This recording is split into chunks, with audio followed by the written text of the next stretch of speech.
Muy buenos días.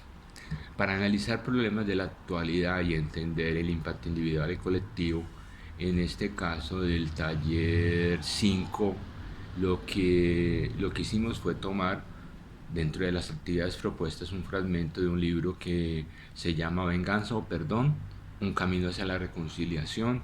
Es un libro editado en 2017 por la Fundación Ideas para la Paz en la ciudad de Bogotá.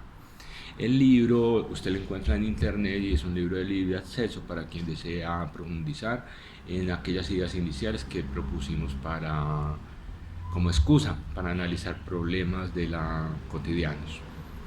Y el fragmento que miramos fundamentalmente revisa el concepto de venganza y perdón y cómo lo debemos entender. Venganza y perdón entonces es una dualidad, casi que es contrapone el cara y sello.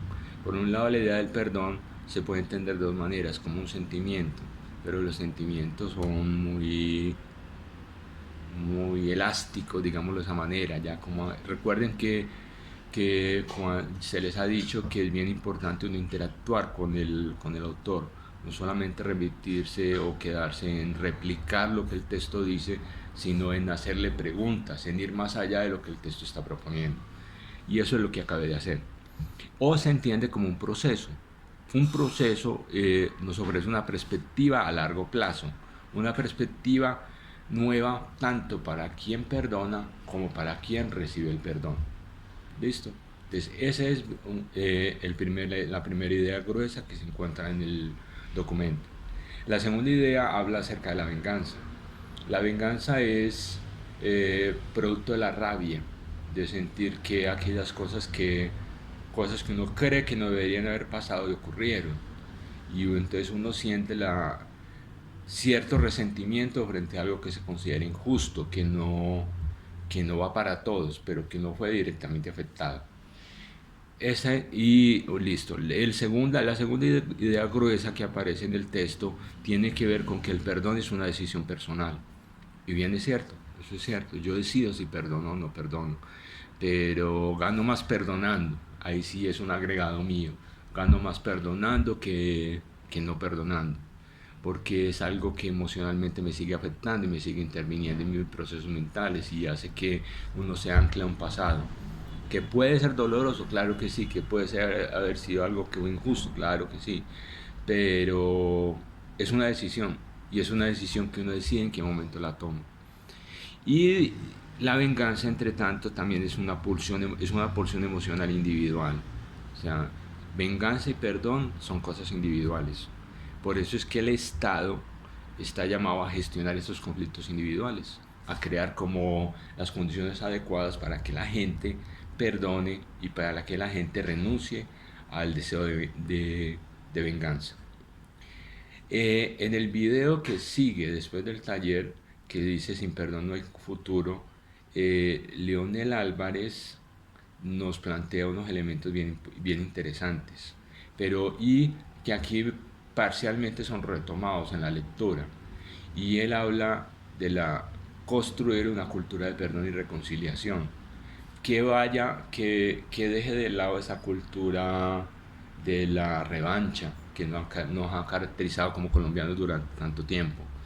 Recuerde que ya vamos para varias generaciones y todos hemos sido educados y aprendimos y hemos vivido dentro de un ámbito de violencia, pero es una violencia que ha afectado sobre todo las regiones del país, no tanto las ciudades en alguna medida, pero fundamentalmente la violencia en la cual ahora estamos tratando de superar, y es una violencia que a veces uno piensa, mientras no tenga que ver conmigo, voy con todo y exijo todo, pero cuando tiene que ver conmigo, ahí la cosa puede cambiar. En el libro en mención, ahí hay unas ilustraciones y unos ejemplos bien interesantes de lo que significa el perdón. Lo mismo en los videos que propusimos para análisis de esa problemática. Listo, entonces estamos en la necesidad de construir una cultura de perdón y reconciliación que permita que uno decida perdonar, no olvidar, que ese es otro elemento bien importante. Pero entonces alguien me dirá, bueno, si uno perdona pero no olvida, entonces no está perdonando. No, uno está viendo de manera diferente. Y obviamente uno se ve la obligación de reconstruir confianza, de reconstruir ese tejido social que me vinculaba con aquellas personas de mi alrededor o que me afectaron, que hicieron que yo me sintiera afectado. Segunda idea. Tercera idea, ahí habla de la paz sostenible. ¿Cómo hacemos para que en Colombia pueda haber una paz sostenible? Recuerden que el mismo elemento del proceso de paz que se firmó con la extinta guerrilla de las FARC habla de ese concepto. Ese concepto de la paz sostenible implica dos cosas, a la luz del texto Venganza y Perdón, del fragmento. Primero, la satisfacción de unas necesidades básicas insatisfechas, NBI, que eso es un estándar casi que es universal. Una salud mínima, una vivienda, una educación, una seguridad alimentaria, son algunos de los elementos que hacen parte de esas necesidades básicas insatisfechas. ¿Qué es lo básico que necesitamos para poder vivir? Esa es la cuestión a la cual tendríamos que enfrentar. Pero más que eso, no basta que uno le den casita, que uno le den ayuda, que uno lo vinculen a Familias en Acción, por decir algo de lo que estamos viviendo, sino que se necesitan satisfacer unas necesidades ecológicas para la paz. Y aquí es importante aclarar a qué nos referimos con lo ecológico. Lo ecológico va más allá de lo que está fuera de mí, de lo que tiene que ver con el ambiente, porque yo soy ecología. Mi cuerpo, esto es un sistema ecológico, ¿sí? Esto es un sistema que se ve afectado por lo que ocurre alrededor. Todas las cosas en el mundo están interdependientes, relacionadas unas con otras. Por eso es que aquí se habla de necesidades ecológicas para la paz.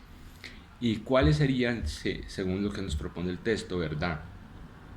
¿Ya? Que nos cuenten de verdad qué fue lo que pasó, por qué se llegó a donde se llegó, que haya justicia, que ahorita me detendré un poquito en eso, que se dé inclusión democrática, o sea, que realmente sea una sociedad que le brinde oportunidades a todos y que se cumpla el estándar universal de los famosos derechos humanos, que tampoco es que se cumplan, sino que sigue siendo una utopía hacia la cual debemos movernos, debe ser como nuestra guía. Lo que reclamo para mí, uno lo debe reclamar y defender para todos. Ese es el principio fundamental de la doctrina de los derechos humanos.